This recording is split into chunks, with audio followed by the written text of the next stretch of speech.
Well, hello everyone and welcome to another Creative Futures session. I'm Graeme Park. This is Glyndwr University's ongoing series of programs where we talk to creative industry professionals. And today I'm very pleased to welcome comedian and playwright, occasionally actor and singer, and amongst other things, Arthur Smith. Hello, Arthur. First of all, thank you for joining us. The main focus, a lot of the students that are with us today are theatre students. And I know that although you're a comedian, you've spent many, many years. We spoke the other day and you said that you first performed at the Edinburgh Fringe in 1977. And Yes. so that means between 1977 and the present day, that's a lot of theatres that you have performed in. But just tell us, first of all, a child of the 50s, how did you end up at the Edinburgh Fringe, and did you always want to be a comedian? Well, no, I didn't always want to be a comedian. I didn't know what I wanted to do, really, although I'd always observed that I could make people laugh occasionally, and I'd used that technique to get friends and pursue ladies and whatnot. But I went to the University of East Anglia. Well, at school, I'd taken part in school reviews and impersonated the English teacher on stage and done that sort of thing. It never occurred to me I could make a living out of it at that point. But I went to the University of East Anglia, where I studied comparative literature. And I was going to see a lot of plays and things as well at the time. My mother, when I was young, used to take us to plays a lot. And so I had the theatre within me, and my granddad on my mother's side was a ne'er-do-well comedian himself. But I went to the University of East Anglia, and in our last year, me and some friends had done a show, for a review, as they used to be called, for the students. One of us, my friend Adam, said, well, why don't we try going up to the Edinburgh Fringe? Because that is the place where it used to be, and still is really, the place where you first present yourself to the world. And we were in a review called Swing Along a Dante in a school hall somewhere. And it was a sort of all singing, dancing sketch show, you call it now. But in those days they were called reviews. There was no stand-up in Edinburgh until from another 7 or 8 years. But we did this review, and on our first night, we were delighted to get 3 people in the audience. Wow. There was my brother and 2 of his friends. But we went out in the street handing out leaflets, blagging everyone. And at the end of it, we nearly sold out on the last night. And then, so subsequently, we went to Edinburgh again the next year, and we were getting a bit slicker, and then we got spotted, and we ended up doing a little radio series. And then in the right at the beginning, in 1980 and 1981, I tried stand-up for the first time, because that had been an explosion on the scene. It was kind of comedy's answer to punk. It was alternative comedy, as it was known, because most of the stand-up comedians then wore twinkly jackets and paraded just a series of old jokes past you. Whereas the idea of the alternative comedy scene, which started at the Comedy Store in London, was a different sort of thing. And one thing we were very keen to do was not do all the racist, homophobic, sexist jokes that were the currency of stand-up comedians then. And then TV began to take an interest in and then slowly I ended up doing more and more gigs. The circuit was expanding, and I sort of went from there. Although I'd also always wanted to write plays, and I wrote a play in the mid-80s that did quite well. It was me and Caroline Quentin. It was called Live Bed Show. It even ended up with a little run in the West End a couple of years later. But I never started out planning to be a comedian. But it just didn't occur to me that I'd be able to make a living out of it. But eventually I did. Well, I did a lot of other jobs along the way. I was a road sweeper. a dustman, a postman, and then I was teaching English to foreign students for 3 or 4 years, whilst also doing all this, doing the comedy in the evenings. And I was in a band as well at this time. So I was pretty busy. And then eventually I was able to go pro, as it were. So,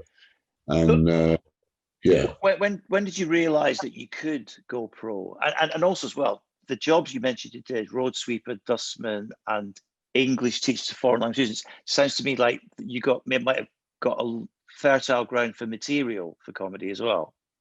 Oh, absolutely. I mean, teaching is, in a sense, very like performing.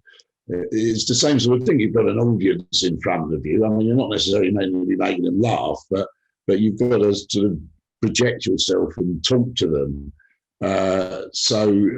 What was your question, Graeme? I forgot your original question. No, well, you mean, when did you realise that you could actually turn pro and make a living out of this? What was the moment? There was a moment. It was. I was on my way to work doing the teaching, and we opened a paper, and there was a review of our show of the review group. It was in the Guardian, and I thought, wow, it'd be reviewed in the Guardian, and actually, I'm earning a little bit now, and what the hell, I'm going pro. And then in those days, you had to get an equity card, which was quite complicated, but. So I didn't go pro probably till I was sort of about 30. Prior to that, I'd done, I was doing lots of other jobs as well. And then I ended up on the telly presenting shows, and so who knows? I might have to go back to, everything changes, isn't it? I go back to being on the bins or road sleeping. So I mean, obviously. That's just to say, Graeme, you're going to get the occasional. We're here in Balham. I'm near. You're going to get the occasional siren come by, which I was rather like. Yes, going to some disaster that's nothing to do with me. I actually lived in Balham for a short while, but that's another story for another time. In the early 80s, no, the late 80s. Anyway, so what you're saying about that there, I think you're making a kind of thinly veiled reference to the fact we've got a pandemic at the moment, and live venues, the live sector, whether that's comedy or acting or live music, they're all closed. And like you I would imagine today, make most of your living. And it is, the fact you've been doing it all your life, you raison d'etre. So how does the pandemic affect you? Obviously, apart from the income, but maybe everything else. Well, I really, if you're a performer, and the buzz of doing a show on stage and the live performance and engaging with people is what kind of keeps you going. So I really miss going out to some gig somewhere, or traveling to Halifax to do a show, or so and the degree of uncertainty, I'm finding it quite hard. I've got various other little projects I'm working on, but it's quite hard because you sort of feel when this ends, everything's going to be slightly different. Everything, you could. It's to write a contemporary piece. It would almost be impossible without taking into account what's happening now, and who knows. Maybe none of us will ever leave our houses again, and just everything will be online. I mean, doing a Zoom gig, as I've done a couple of those, is it's not quite the same. I mean, I'm sure people sitting here watching me now, but I can't see them or hear them. It's not, and I'm just sitting here with my slippers on. Obviously, I hope you got yours on. I have got my slippers on. Yeah, no, exactly, because you don't get that audience interaction. Because what you do is you crack a joke and you get a response, and you hope for laughs, don't you? So I mean, there are Zoom gigs that have happened where they feed in a bit of the laughter of some of the people, but even then, it's not quite the same. And also the timings, because you finish a sentence and you expect to laugh, and then you have to wait an extra beat for the laugh to happen. That's why it's quite hard, in a sense, interacting with someone, because there's always that little gap, isn't there? Why does that exist? It's not on the phone, is it? Why can't they make it so you can hear immediately? I don't know. I blame Mrs. On the subject of feedback and interacting, I suppose different comedians have different views, but you're not going to get hecklers on Zoom. How do you deal with hecklers in real life? Do you welcome their interaction, or have you got standard put downs? Well, the heckling, it always depends on the audience in a live show. I mean, I used to play at the Comedy Store every other weekend as the compere. And, there were two shows on a Saturday night, and the second one started at midnight, and everyone was drunk and shouting. So you have to, you've got the microphone, you're probably more sober than them, and you're a comedian. You should be able to deal with it. I like it sometimes. Because if you can take someone on, and everyone knows then it's all on the spur of the moment. I've seen some brutal heckles in my time. I've had some bad heckles. Someone tipped a pint of their own piss over me in Edinburgh once. But then afterwards he said, it's because I was enjoying it. So I don't know what I'd have done if he'd not been enjoying it. And I've heard I was doing a gig once, and the bloke who was on before me was even older than me, and he wasn't doing terribly well. And suddenly a woman's voice rang out from the audience. Excuse me, I think you need to think about the way your life is going. Not just reacting to it. So is the whole point of your existence. Exactly. But that's one of the great things about stand-up comedy, because people don't normally heckle in theatre shows or the opera, do they?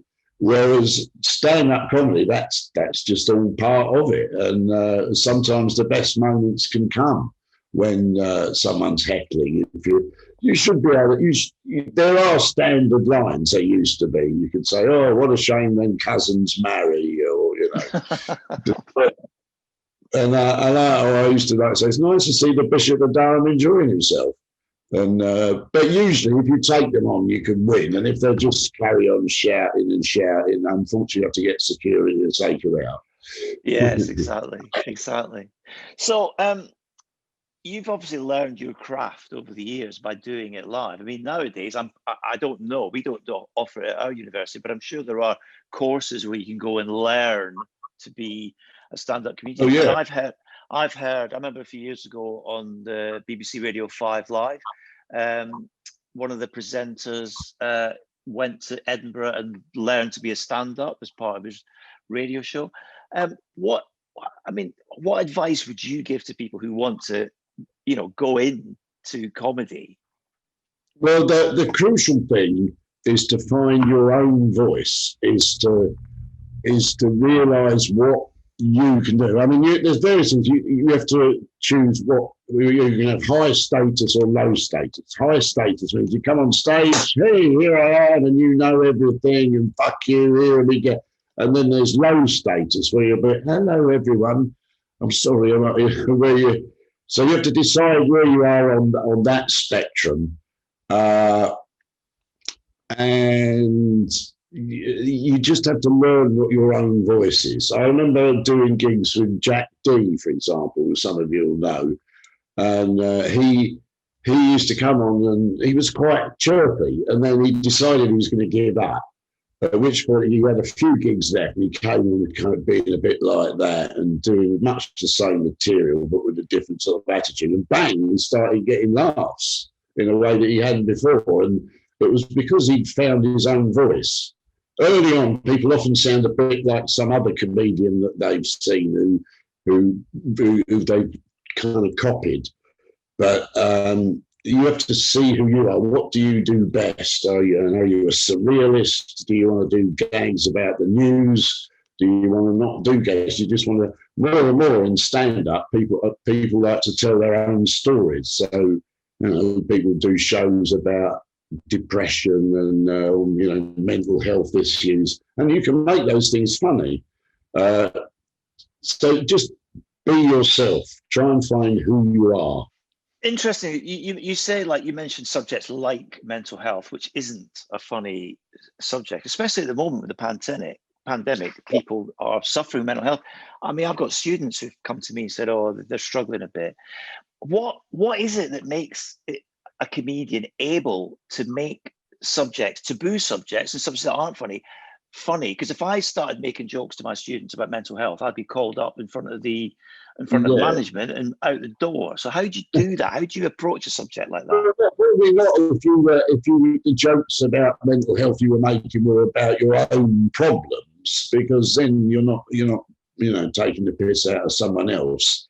Everything is potentially funny, really, if you come at it from the right angle. That's another thing comedians talk about, punching up and punching down. If you come on and do jokes about, poor people and what a bunch of wankers they are, you better be pretty careful. That's punching down. That's why, whereas the idea of when I started alternative comedy was punching up. So you do jokes about the Queen and about, I remember when I started, it was the Falklands War. And really the comedy clubs of London were about the only place where you could come on stage and disagree with it without kind of receiving a barrage of annoyance from your Daily Mail readers. Going back to those days, that you used the phrase, the kind of well-known phrase, alternative comedy, that kind of early 80s period where yourself and your Ben Eltons, your French and Saunders, Aid Edmondson, all those people. Did you feel you were part of a scene? Could you see the sands shifting? Yes, you definitely could, because more and more comedy clubs are opening up all around the country, and there was a very clear divide in the minds of us. And meanwhile, all the sort of people like Jimmy Tarbuck and Bernard Manning, they would keep saying that alternative comedy is alternative to comedy. And there was quite a split, really. But obviously the TV people began to recognise that we, the younger ones, were the ones who needed to be encouraged, because there was a younger audience, things were changing. All the racism and homophobia and sexism of those people was beginning to just sound as terrible as it is. And yes, because you'd meet, the Comedy Story in London was the place. You knew all the comedians from other shows would come down there at sort of 2 a.m. for last drinks and meet up with the other comedians. So, yeah, there undoubtedly was a slight sense of we were one group and we were kind of growing, and then the other one was still, the comedians on telly and whatnot. Yeah, is it like a comparison between punk rock and established musicians? Was it that ethic kind of carrying on from the late 70s? Yeah, absolutely. And it was. I mean, I've made a couple of jokes about Thatcher, partly because that was it. Because she came to power in 79. Punk was sort of 77. And we were undoubtedly the comic version of punk. There was definitely a kind of solidarity. And part of it, I mean, it's interesting to think the country was very divided by Mrs. Thatcher. You were either for or against her. In a way, I don't know, look at America now or something, where it's, they're just, and even here to a slightly lesser extent, there's two camps and they're fighting each other. Mm-hmm. And do you still have that ethic? I mean, a lot of people of your generation have now kind of moved more to the mainstream. You have presented TV shows. You currently, one of my favorite shows, you narrate one of my favorite shows, which is Money for Nothing, right? Where they find old stuff from a tape and turn it into something amazing. I just think your take on that is very funny. But do you feel part of the establishment, or are you still that kind of rebellious young comedian at heart? Yeah, I don't really feel I'm part of the establishment. Well, I suppose I am. I've appeared on the BBC, on Radio 4, and I suppose I am much more establishment now. I'm not exactly a firebrand revolutionary. And that inevitably happens to some extent. But yeah, so Money for Nothing, which is probably on this afternoon. That's quite fun to do. And that's what's keeping me going, actually, financially, because I can do that down the line rather than, But yeah, no, I think I'm kind of. I think in a comedian's career, you sort of go from newcomer, doing well, wow, on the telly, whatever happened to him? Hey, never heard of him. You know, it's kind of a parabola. Regarding Money for Nothing, how does that work? I mean, do they send you a script, and do you adapt the script, or they send you the video and you have to kind of decide what to come up with? How does it work? Well, prior to the pandemic, I would go, it's because the company that make it are based in Glasgow. So I used to have to go to Glasgow for a few days and they'd show me the things. And there was a script, but I would alter it, fiddle with it here and there. But now I'm doing it down the line. I can't even see the pictures of the things I've made. So I have to kind of make it up a little bit. Well, they send me pictures on email or whatever. I can't see anything anymore. But it's quite good. It feels like I don't have to get the train up to Glasgow and back every time now. Do you ever? Yeah, go on, Graham. Do you ever watch the video and you go, "Oh my God, that's awful," and you have to sell it? Well, absolutely, because there's a yes, and I think sometimes you can hear that in my voice. Yeah, no, exactly. I'm saying it. I mean, I have a bit of a joke with the producers that I'd like to do a kind of Christmas version where you go, and he's got this old chair, and what the fuck is that meant to be? Jesus, bloody hell, she's flogged it for 300 quid. God, dear, you know, a more honest, in a sense, version. But I hint at that. That's the idea, I think, in the thing. Yeah, it's Money for Nothing. That's been a bit of a lifesaver for me, with all the other gigs being cancelled. But I've been to write a book around my dad. I'm looking to recruit someone, actually. If anyone out there wants to do a bit of work for me. Yeah, well, I definitely want to come to that later. But before we do, just you say that the Money for Nothing is keeping you going. It's the same for me. I perform and I can't, but so my money for lecturing keep me going. But theatres are closed. But when they're open again, talk us through, like if you're on tour and you've got a few dates, talk us through how, you know, your first contact with the theatre and a typical day, because obviously you have some kind of rehearsal, some kind of tech setup, you have to meet people. Just talk us through a typical day arriving at the theatre. All right, well, tell me a theatre I might do. You pick one that I'm doing a gig at tomorrow, and then I'll do it. What theatre should I be playing? One in Wrexham. Well, you tell me where the gig is. Say you're playing. Have you ever played at the William Aston Hall at Glyndwr University in Wrexham? I don't think I have, but let's pretend. Well, that's not going to work. That's not going to work, is it? Has anyone got a suggestion? Has anyone got a suggestion of a theatre that we can run past? Awesome. What about pick one in Edinburgh? Because if you've been doing the Fringe in Edinburgh for many years, what about a theatre in Edinburgh? Have you done the Playhouse in Edinburgh? Oh yeah, I mean, I've actually played that. To be honest, there's no way I'd get to play that now, because I think that's got the largest audience capacity in the country or something. Oh look, I've just seen Rachel from Theatre Clwyd. Anyway, let's say I'm doing a gig in some theatre in Wales somewhere. Yeah. Okay. Let's assume the show starts at 8 o'clock, and it's just me. And I'm doing the whole evening. Well, I would have to get there by about 6 o'clock, and then I'd hand over the memory stick or whatever, or the CD, which has music cues on it, which I will, you know, there's the stage manager and the sound engineer will be there, and I discuss it with them. We do a tryout just to check the sound levels are okay, and you know, the sight things, and I would also be aiming to get some local jokes. So I would always buy the local paper or look up online what the latest things happening in. Let's say I'm in Swansea. Right? No, I know. I've done quite a few gigs at that place, Larne, where Dylan Thomas used to live.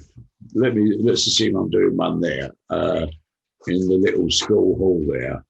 So I would find some local gags, and I'd probably do some Dylan Thomas material. You've always got to fit in a bit with where you are and make them think you love their place.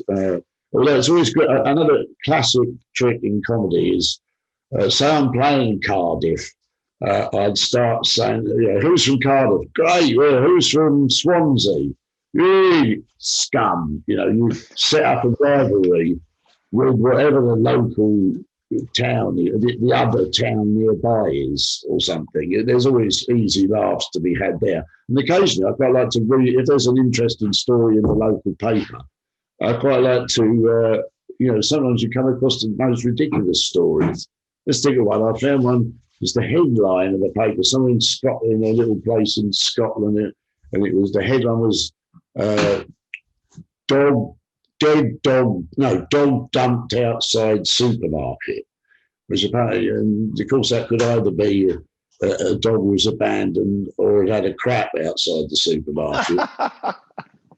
And either way, it being the headline, I love the sort of parochial quality of a local paper. Yeah, you have to get a sense that you're finding out about where the audience live. So what I'm getting from that is, obviously, on top of, you have to prepare a research, a show that works on a national basis. But once you've done all that, and once you've written it and rehearsed it, you then do more research for each local area. I think that's really good. But what's your starting point for a new show or a new routine? Well, it depends. I mean, if it's stand-up, there's got to be some subject. Sometimes I did a couple of shows called Arthur Smith Sings Leonard Cohen, and I picked that title initially because it sounded like the grimmest evening of entertainment imaginable. But having decided that, sometimes you have to find out what it's about as you go along. So ostensibly, say the last one of those I did, it was going to be about me trying to find my way back into the world, having been a bit miserable. But then one of the things that was at the time I was having trouble with is my mother was slowly slipping into dementia. And I actually ended up making the show about my mother's decline into dementia, which doesn't sound like much fun, but it was... and I realized, because it was a particular poem I'd written that the director of my show said, well, that's really good, you should put that in, which was quite a sad thing. But then because, of course, comedies should always end with a wedding and tragedies end with a death, as someone said. But I brought, I presented the sort of misery of it, although obviously she was saying funny things. But then slowly we came to the redemption, because she's in a home now, and how actually she's in a much better place than she was when she was living alone at home and being utterly miserable and drinking herself to death. But now she's in a... So I plotted that journey with Talk and Leonard Cohen songs that were appropriate to it. If you don't mind me saying, talking about your mother there, that sounds like a bizarre way of coping with a very unfortunate situation. Yes, that's right. Well, I think that is, you'll find a lot of people who do shows about their own mental health or problems they've had, or it is a way, it's a kind of like therapy. Yeah. There's, generally speaking, it's true. If you're feeling miserable, talk to someone is going to help. And if you talk to an audience of 200 and they're laughing, then that helps even more. Tell us about, you've written some plays. Is it obviously it's a completely different process to writing comedy. Talk us through that, and how do you come up with the ideas for plays, and how do you approach them? Well, I mean, I haven't written a play for a while. I'm not a sort of conventional one. But, for example, the first play I wrote, partly I had the idea I want to write a play. I was doing stand-up, but you first of all have to think, I want to write one. And then you have to think, well, what's it about, obviously?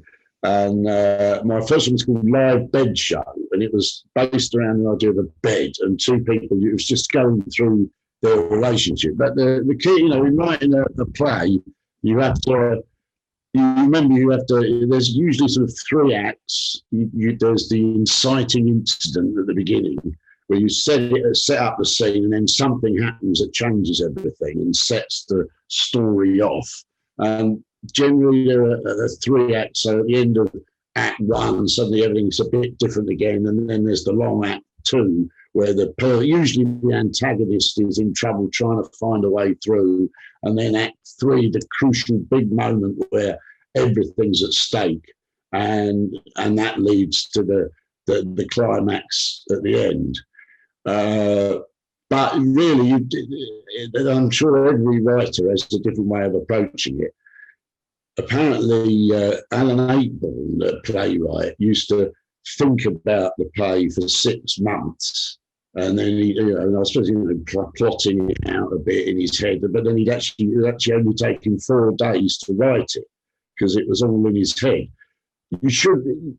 That's a big question writers often. As you start your play, as you write the first line, do you know what the last line will be?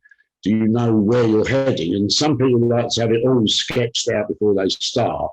But then even if you do that, you might find as you go along, it's moving in a different direction you hadn't considered. So, but there's no doubt that the structure is crucial, and that it should come to a great climax at the end. But I don't know. I think it was Arthur Miller said, "I still don't know how to write a play," and whatnot, even though he was the great playwright of the 20th century. Okay, listen, I'm going to take some questions from the students. So they've put some good questions in the chat, and the reason I'm going to do one now is because you've done a bit of acting, and Keith, if you're there, Keith, if you could switch your mic on and your camera on, and ask your question to Arthur. Keith, are you there? Keith's having some trouble with his mic. That's what it is. Is he? Okay. Do you want Yeah, to ask? Do you want to ask Keith's question, Rachel? Oh, okay. Because Rachel, you ask Keith's question because then you've got your own questions to ask. So can you put your camera? Can you put your camera on as well? Yeah. Here's Rachel. Hiya. Right, over to you. Hello. Rachel. Hi, Arthur. So this is from Keith, and it is, where have I written now? What was it like working with fellow comedians on the set of Red Dwarf? Yeah.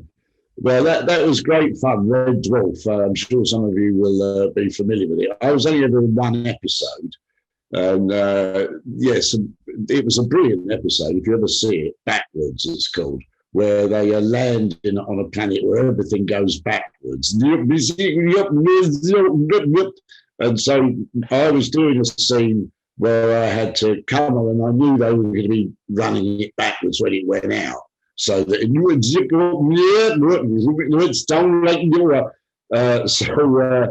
I said to Rob and Dunn, the writers, well, can't I just really like say something completely stupid, and then because no one will be understand what it is anyway. So I came on and said, you're just a bunch of who the hell is what managed to turn this round and actually hear what I'm fucking saying? What a twat! And then of course, when it went out, it was just we go, but then inevitably, of course, people did turn it round and see me saying that. Well, yes, I've done a couple of things like that. You have to make contact with the rest of the cast, and since I knew Chris and no, not Chris, what's his name, Llewellyn, and I knew Craig Charles. Yeah, and. It was fun to work together. It's a bit terrifying when you actually have to do the scene and you've got to get your lines right. And but that's acting. I suppose I'm not really an actor. I've done a little bit of acting. I prefer to create my own things, really. Okay, Rachel, you may as well ask your other questions while we've got you here, because your other questions are both very good as well. Rachel. Are you still there, Rachel? Sorry, yeah, I'm still here. I've got one more, and I also had one as well. Go on. So when you're booking your gigs and events for, especially your comedy, do you book your gigs through yourself, or do you go through a management, or do you have representation that books it for you? Well, those ones where I do one-man shows around the country, they are booked for me.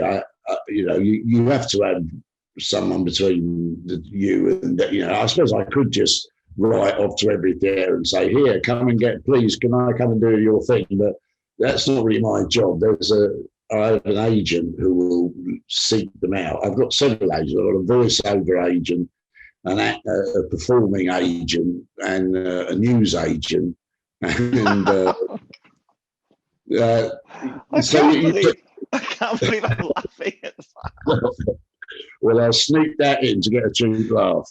Yes, they usually arrange those gigs around country. Or if it's just a gig in the back of the pub, it's whoever runs the gig will send you a thing and say, do you want to come along and do it? That's one of the things I love about stand-up is that you don't necessarily need any props. It doesn't matter what you're wearing. It's just you and the microphone. It's the purest form of entertainment in a way. There's no fourth wall. There's you have to rely on yourself. And frankly, I'm not very good at pretending to be someone else in acting. That's why I prefer stand-up. Just picking up on Rachel's question about agents. Have you had the same agent for a long time? Have you had different agents? And how important is it to have a good, honest, open relationship with your agent? Well, actually, the agent is very important because, I've had 2 or 3 agents. I left my first agency because they weren't really paying attention, and then the second one, I wasn't really paying attention, so I moved on to a third agent. Hang on, what was your question, Graeme? I've got distracted. How important is it to have a good relationship with your agent? And also as well, can you trust your agent to make decisions for you? Well, it depends on how closely tied to your agent you are. There are some agencies where they kind of insist on booking everything and being in charge of you. And often in comedy, so there's 2 particular agencies. And if you get in Off the Curb or Avalon, they're called, they also are producers as well. So if they've got a famous person who's got a show they're doing, because you're their agent, they'll put you in it as well, which actually does tend to mean that these 2 dominate the industry quite a lot, I think somewhat to its detriment. But yes, you should have a good relationship with your agent. You should, they've got their job and you've got yours, and you have to recognise how they fit together. But yeah, there's no doubt that if you sign with one of the big agencies, it's actually quite a big advantage because they've got more access to everywhere. And But you mentioned Avalon being a production company and agents, and you actually touched on something that I was going to mention, that every new comedy show that you see, whether it's on the BBC or Dave, it's always the same group of comedians. How come we haven't seen you on a panel show or a comedic game show for a while? Well, yes, because I'm not with Avalon or with. Also, there's no doubt that as you grow older, you become less fashionable. Telly doesn't really want old, ugly people on. But yes, I used to do those panels, and I never really liked them, to be honest. I never. And then I did a TV series called Grumpy Old Men, which was more fun. It's me railing against the world, and along with a lot of other people. And it kind of, because after that, I've never really done a game show again. In a way, I'd quite like to, because you get a higher profile and everything. But are there any shows that are on TV now? Do you watch comedy? What shows do you currently like? I mean, more recent things. I mean, I'm a massive fan of Taskmaster, for example. I think Taskmaster is good. Yeah, we see part of the problem with say something like that is I know all the comedians. I know Greg, and they never ask me on, so I can't bring myself to watch it. It's the kind of vanity of my part. I've been, in the lockdown, we've been doing a lot of Netflix. I really enjoyed Schitt's Creek. Oh, brilliant. Yeah, and whilst I could see there were problems with it, I quite enjoyed Emily in Paris, partly because it's got lots of pictures of Paris, and I spent a year, as part of my degree, I spent a year in Paris. But I've got this idea for a show where I'm going to teach the audience French, as it were. I haven't quite worked out how I'm going to do this, but which would be a funny show, obviously. But I'll teach you French and reminisce about the times I've spent in Paris and pretend to be a Frenchman. But no, I think I'm too old now for panel games. I notice that none of them are on. None of them. They're all at least 10 years younger than me on those things now, and more and more. There's a place for new young people. Let them have a go. I was on them once, but I'm Are there not any? anymore. I mean, you're right. I mean, I notice there's a new generation coming through, because occasionally you see someone like, who's this? But then 6 months later, you recognise them and get to know them. Are there any of that new generation coming through that you quite like? Oh yeah, there's loads of them. I think. Let me give you. I think Catherine Ryan's good. Oh. I think that Sarah Pascoe's show. I mean. Romesh Ranganathan, there's lots of them. The natural instinct of a lot of comedians is to, if someone's more successful than you, to hate them on principle. But I managed to get past that, and there's. I don't watch a lot of comedy though. Actually, these days, I'm more likely to be watching serious things or documentaries. I'm a bit of a sucker for. So. Whereas you think you kind of fell into comedy, you realise, oh, this is something I can do, something I'm good at, and obviously you've worked hard to get where you are. But do you think, like with the current crop of new comedians, it's a lot more of a career choice, and it's a lot more contrived how they actually become professional? Yes, I think that's true. I mean, when I started out, none of us really expected to earn a lot of money from it. We were doing it because we liked doing it, and there were all sorts of weird and wonderful acts. But now, young people can see, oh, look, all these comedians on the telly. Yeah, I could get on the telly. I think sometimes there's a sort of cynicism about that. There wasn't. We were kind of idealists when I started out. We weren't really expecting to make money or become famous. That wasn't the point of it. But I think these days more and more it is a bit. But then, of course, you want to earn a living if possible. So fair enough. Okay, I've got another question here from Kenneth.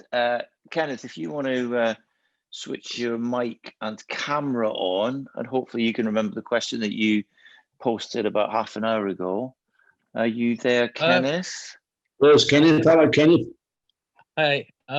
Okay. So I love comedy. I love watching like comedians and the old kind of shows like Red Dwarf, Blackadder.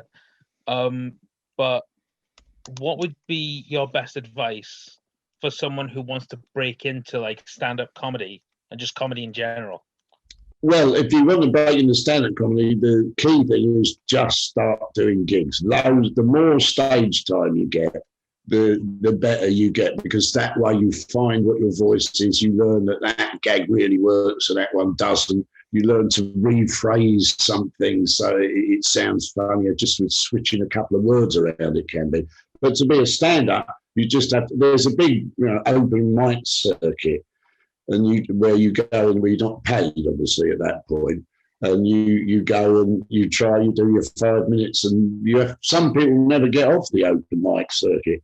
You have to be prepared for it to be quite a long haul, probably, because there are a lot of comedians out there. But the crucial thing is stage time. Just the more times you've done a routine, the better it will get.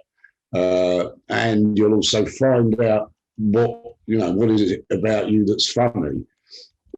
So just, I don't know, just look at open mic nights and book yourself into every one conceivably.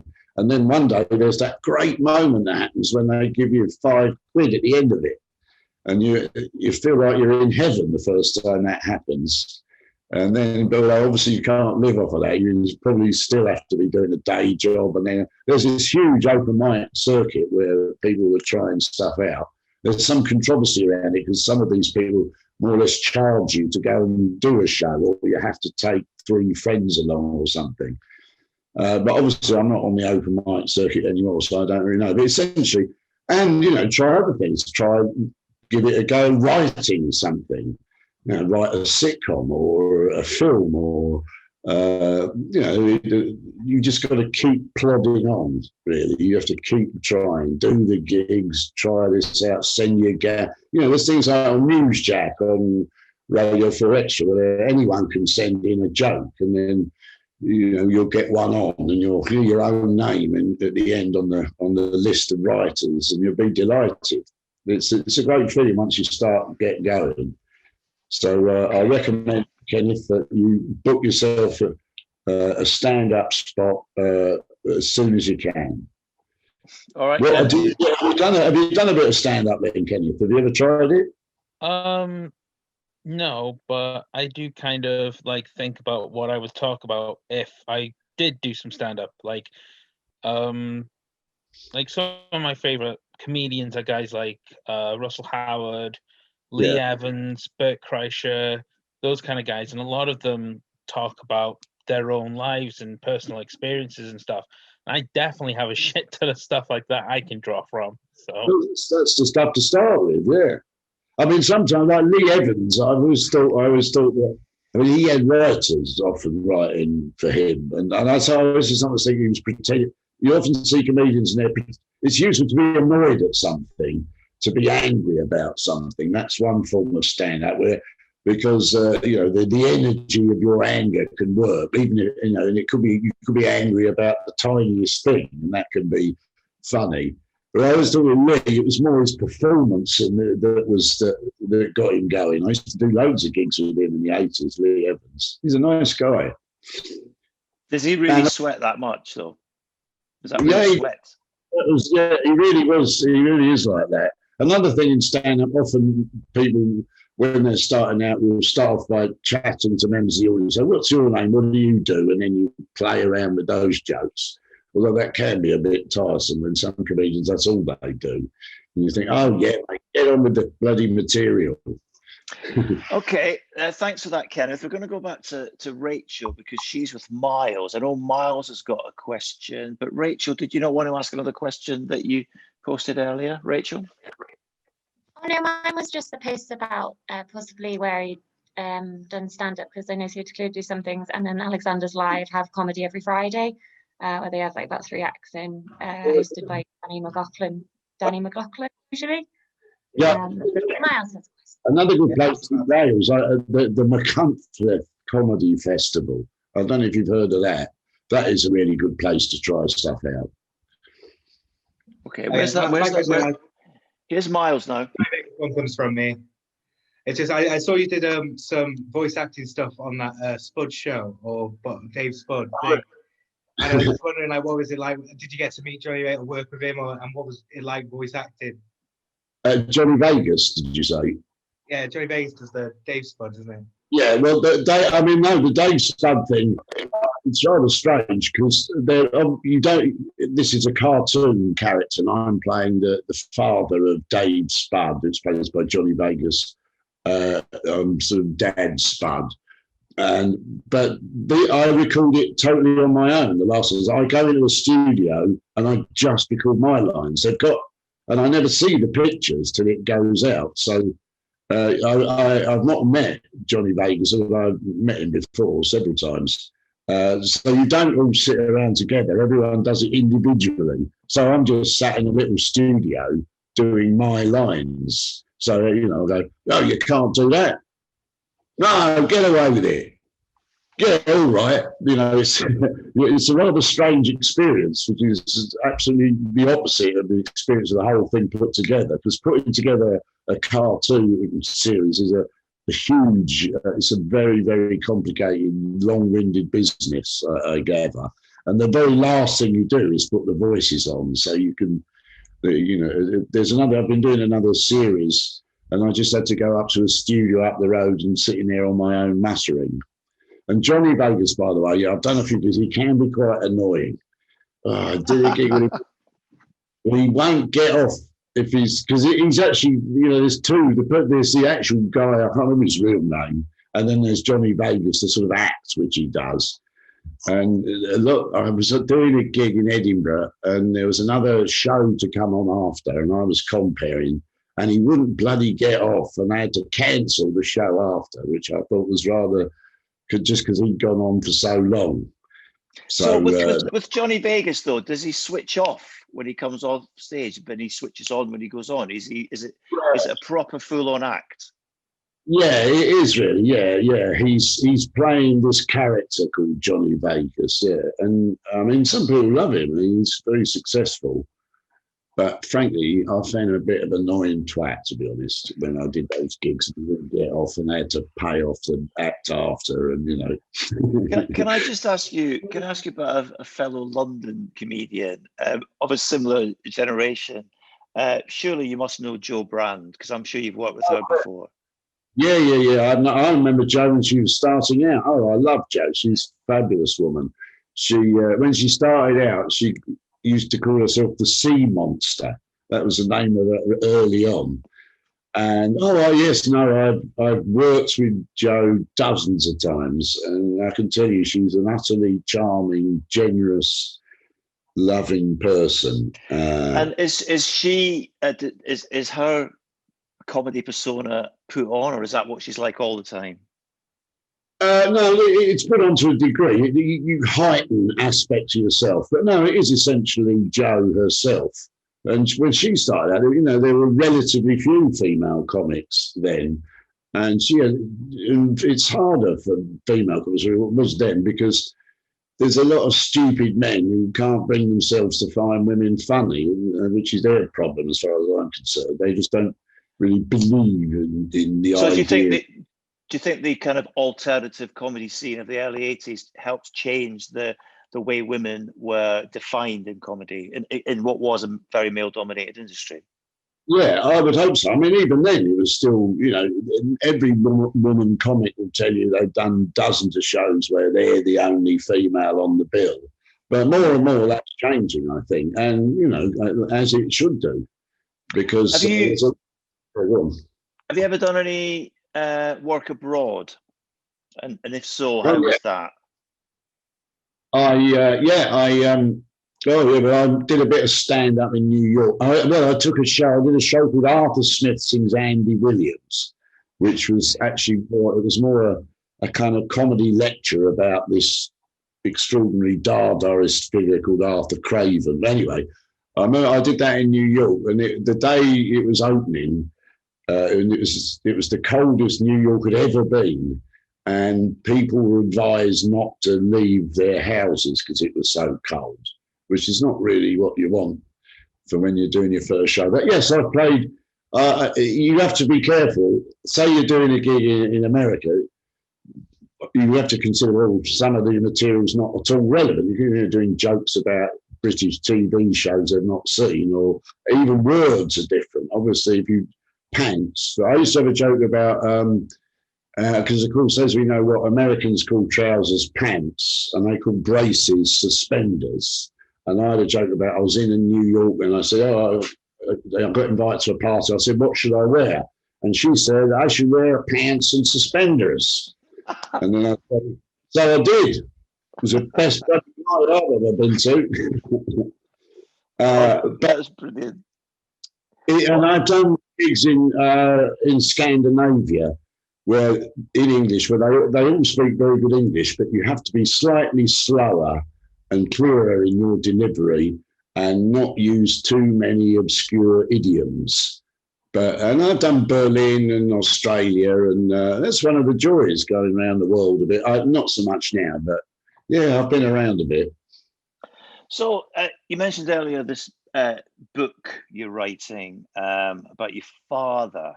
Tell us a bit about that. You're looking for some help, aren't you?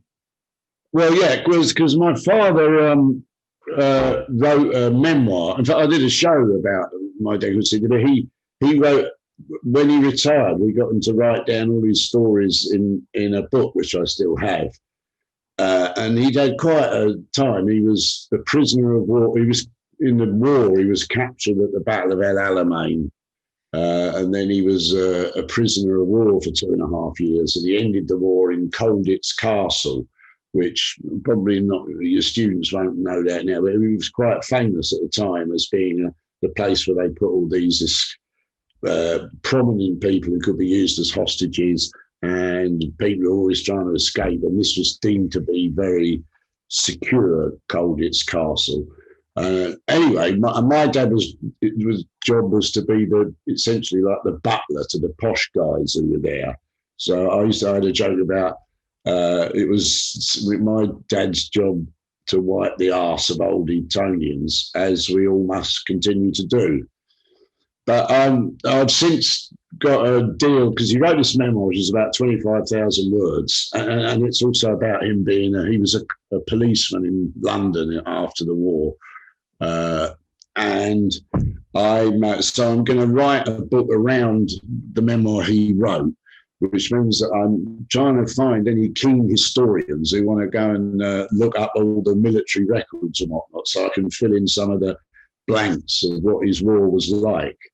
Because, there was some really touching bits. He was engaged when he left for the war to a lady called Edna. And then once he was a prisoner of war, eventually they got some letters from home, and he got two from her, one saying, "Sorry, I'm seeing another man." And the second one, which he read immediately after, had been written a month later, and "I've married him." And you think, God, imagine that. You're a prisoner of war. Oh, gosh. You get dumped by post. But, so if there's any students out there who want to, I could pay you a little bit as well. If you want to become my historical researcher, then, yeah. Well, you said your dad was in Colditz. Did he ever watch the 1970s BBC dramatisation of Colditz, which was set in Stirling Castle, which as someone who was brought up near there, went on a school trip? What did he think of that? It was set in Stirling Castle. Yeah, well, because there was a film before then in 1954. There was a film, quite a famous, well-known film, and then there was a TV series. Yes, well, he watched it a bit bemused, but what it meant was that he got a little bit of a name because he was in the local paper for being in Colditz, and then people wanted to talk to him. I think he took it all with a pinch of salt, really. He was quite a, he was, but he said it was like that. But he said they were always just dealing with the officers and the ones who were to escape, whereas my father was just a private. They weren't allowed to escape. It was only the officers. I took him back to Colditz Castle as well when he was 7. And I'll never forget, as it came into view, the words that he spoke as it first came into view, and he hadn't seen it for 40 years. He looked at it and said, "There it is." Wow. That's meant to be a joke because we were expecting some profound moment, and he just said, "Oh, yeah." There it is. But I had a joke as well about, because he was starved, as far as he was concerned, Colditz was a bit of a holiday camp because they had food there. But he'd been slave labour down a copper mine before that, and then prior to that, in an Italian war camp where his weight, he was about the same size as me, dropped to 6 stone because they had nothing to eat. Wow. I remember him telling me once, we used to eat rats. And I said, "Oh, Dad, what does rat taste like?" And he said, "Oh, it's a bit like dog." So, it's true. So looking forward to 2021, and hopefully these vaccines on the horizon are going to help get everyone back to normal. What's 2021 got in store for Arthur Smith, and what are you looking forward to the most? Well, I'm looking forward to being able to leave the house and go somewhere else quite a lot. The book, I've been commissioned, a small commission to write the book around my father's memoir, so I've got that. And then Edinburgh again. Edinburgh is always, that's like the end of term or the start of, it's like the end of the school year where you present. But that's the playground of the imagination where I like to try things out. So I'm hoping I'll be doing a show in Edinburgh, possibly this one about being French, how to be French. Parce que moi, je comprends tout à fait comment il faut être français, alors. That's exactly how to be French. Yeah, that's how to be French. And any last Any last sage words of advice for any students or anyone who's watching this who wants to work in theatre or performance or in the wider creative industries in general?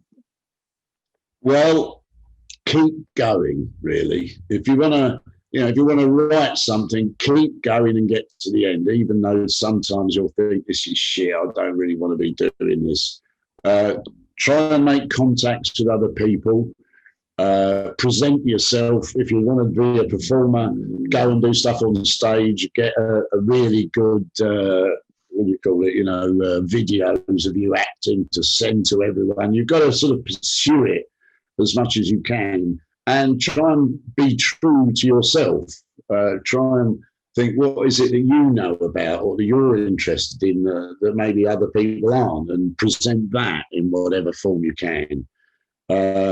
And be lucky. There's no doubt there's a lot of luck attached to all these things. You're in the right place at the right time.